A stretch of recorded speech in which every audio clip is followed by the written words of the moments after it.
Gene, we're going to get on to Apple-specific news in just a moment, but more broadly, the tech space. Do you feel that there has been quite a nice moment of consolidation for some of those mega cap names in particular that allows them to steadily build again on what has been an amazing short, medium, or long-term run for those stocks?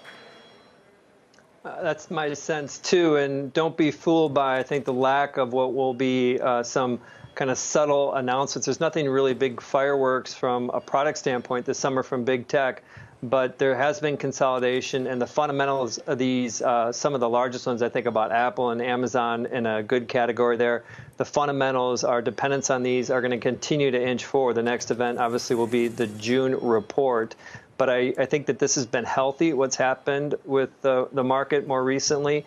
And I think some of the emerging tech names, we're talking about the real estate play. Loop is an investor in Zillow and Opendoor. I think those stocks are examples of this emerging class of future of tech that has just been throttled recently.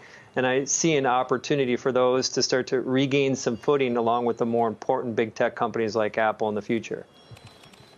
Lindsay, over the weekend, G7 met. Treasury Secretary Yellen has been pushing this idea of a global minimum tax. The G7 agreed in principle to it, although there are a lot of hurdles to that happening, including Congress. But the minimum 15% tax, multinationals get taxed in places where they do business. How does this impact some of the stocks, some of the biggest stocks and the market? Well, as you know, Sarah, about 50% of S&P 500 revenues come from overseas. So there'll definitely be an impact. But I think there's probably a bit of a sigh of relief that the rate was 15%, not higher. We know President Biden was looking for something a bit above 20%. So I think there's a little bit of a sigh of relief. But like you said, there's plenty of hurdles to get over here, too. So we're still in a wait-and-see mode. And just in general, I think the tax discussion on Wall Street and amongst investors has moderated a bit over the last couple weeks, too, which is a positive in general overall for the market. Gene, what's your take on that? I mean, for companies like Facebook, like Amazon, they're not really paying much tax at all in certain jurisdictions, and they will now have to, and it will be additive to their total tax numbers, not alternative.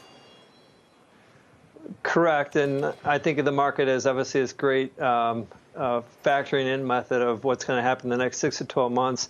So I think a lot of that's priced in.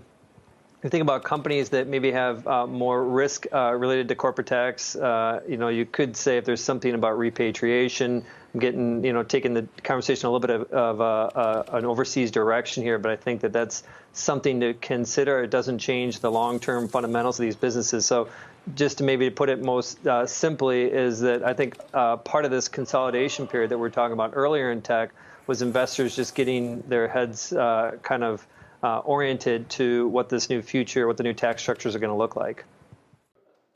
Shepard Smith here. Thanks for watching CNBC on YouTube.